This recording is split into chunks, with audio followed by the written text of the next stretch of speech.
Berjumpa lagi dalam permenungan kita, edisi Kamis 27 April 2023, pekan ketiga Paskah. Bacaan-bacaan liturgi hari ini, bacaan yang pertama dari Kisah Para Rasul, bab 8 ayat 26 sampai 40, dan bacaan Injil dari Injil Yohanes, bab 6 ayat 44 sampai 51. Bacaan pertama hari ini berbicara tentang seorang sida-sida Ethiopia yang dibaptis oleh Filipus. Yang menarik adalah proses sida-sida itu dibaptis oleh Filipus. Bagaimana prosesnya? Pertama-tama kita melihat Filipus. Filipus adalah salah seorang dari kelompok Rasul Yesus yang sangat giat, sangat aktif mewartakan kabar gembira tentang Yesus yang bangkit. Dan Roh Tuhan membisikkan dalam hati nurani Filipus untuk pergi menjumpai sida-sida Ethiopia, seorang pejabat elit dalam kepemerintahan negeri Ethiopia. Dan atas dasar dorongan roh itu, Filipus itu pergi. Dan memang akhirnya dia berjumpa dengan sida-sida Ethiopia. Yang kedua, sida-sida Ethiopia itu seperti apa sih? Atau bagaimana sida-sida Ethiopia itu? Sida-sida Ethiopia, sekali lagi, seorang pejabat penting. Katakanlah elit politik yang punya pengaruh dalam kepemerintahan negeri Ethiopia. Dia sedang dalam perjalanan pulang. Dia menggunakan kereta. Dan dia sedang membaca kitab suci. Dan kitab suci yang dibacanya adalah dari kutipan nubuat Yesaya yang berbicara tentang seseorang pribadi yang diibaratkan dengan domba yang tanpa keluh, yang taat, yang dibawa ke pembantaian. Ia malah dihukum, domba itu malah dihukum mati. Itu yang dibaca oleh sida-sida Ethiopia. Dan sekali lagi Filipus di bawah bimbingan roh mendekati sida-sida itu dan bertanya kepadanya, apakah kau mengerti yang kau baca? Dan sida-sida itu mengatakan, bagaimana bisa mengerti? Karena tidak ada orang yang memberi pemahaman, memberi penjelasan. Saudari dan saudara terkasih, apa yang dihadapi atau apa yang terjadi dengan sida-sida itu, kesulitannya bahwa dia tidak memahami kutipan Nabi yang dia baca, menjadi landasan dasar Filipus memberikan pemahaman kepadanya. Di sini kita melihat betapa penting seorang fasilitator yang hadir untuk memberikan pemahaman kepada yang lain yang tidak mengerti tentang hidupnya, tentang apa yang dibacanya. Sida-sida itu menggambarkan situasi banyak orang dalam kehidupan beragama, dalam kehidupan beriman, dalam menjalani hidup sebagai apa saja, dengan panggilan apa saja. Ternyata itu menggambarkan banyak orang yang belum mengerti tentang keimanannya, tentang kekatolikannya, tentang hidup menggereja, tentang hidup perkawinan, tentang banyak hal dalam hidup. Apakah dibiarkan begitu saja? Membiarkan orang-orang tidak paham dan tidak mengerti? Ataukah situasi itu mesti membuat orang melihat ada kebutuhan.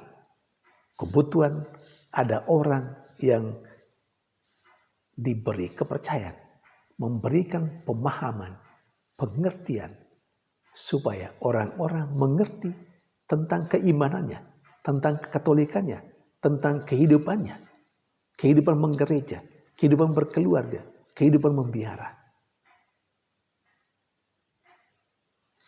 Kita mengalami bahwa kita berhadapan dengan banyak orang yang belum tentu mengerti tentang banyak hal dalam hidup, terutama kehidupan beriman, kehidupan menggereja, kehidupan beragama.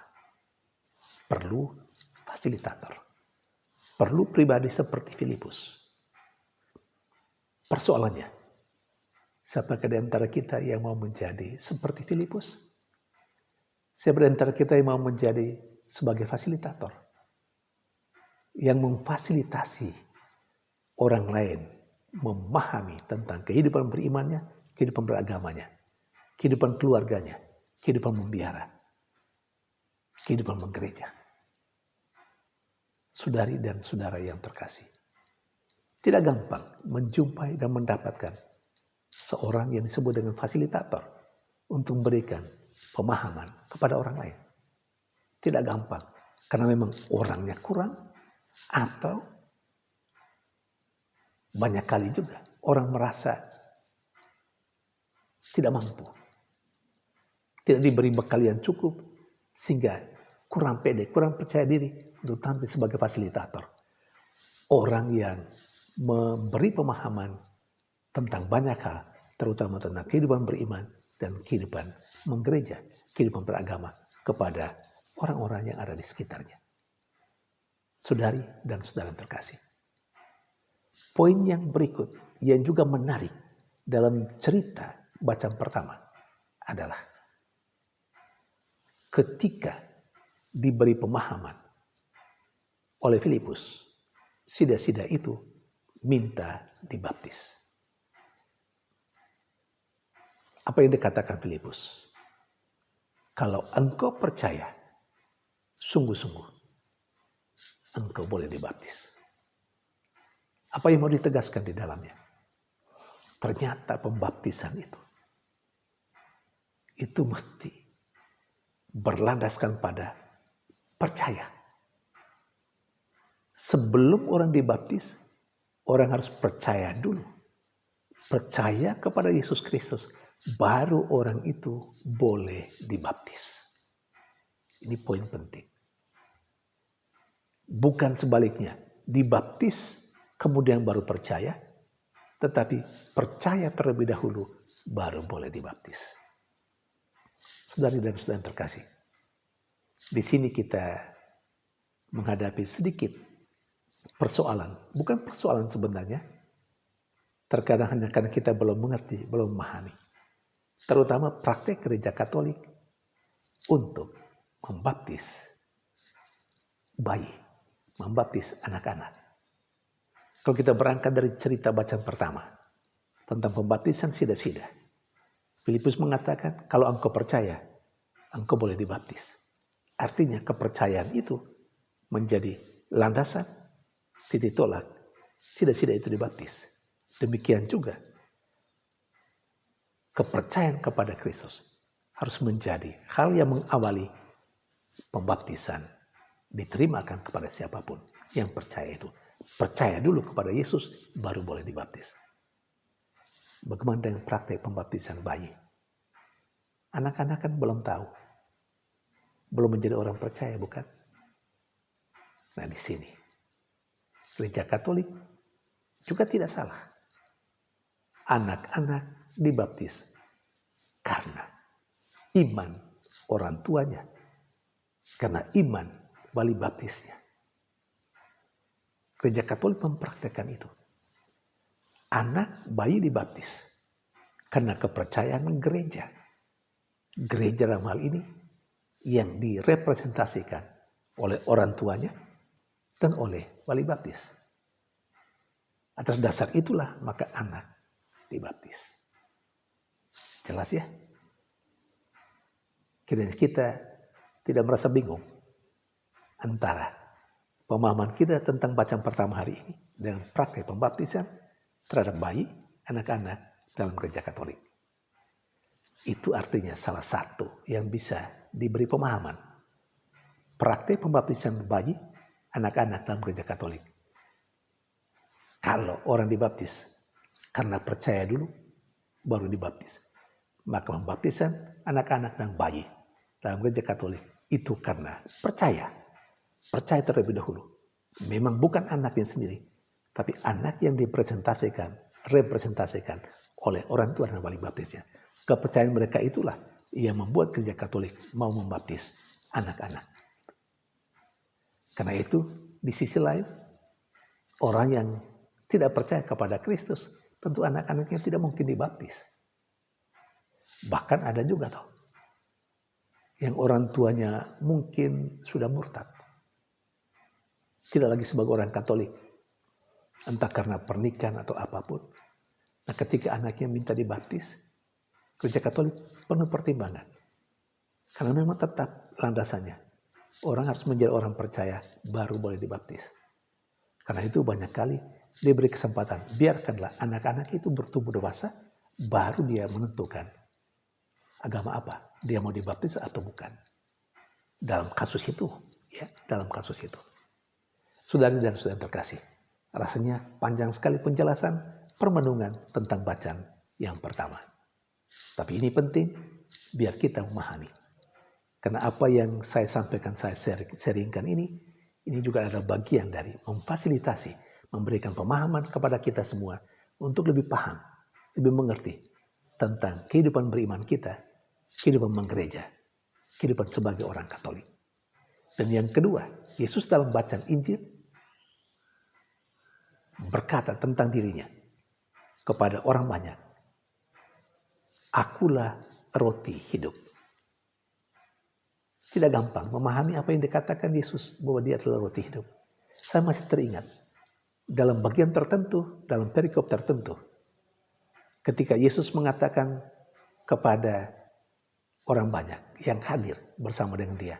Juga ketika dia berbicara tentang roti hidup, bahwa tentang dirinya, tubuhnya adalah betul-betul makanan dan darahnya adalah betul-betul minuman.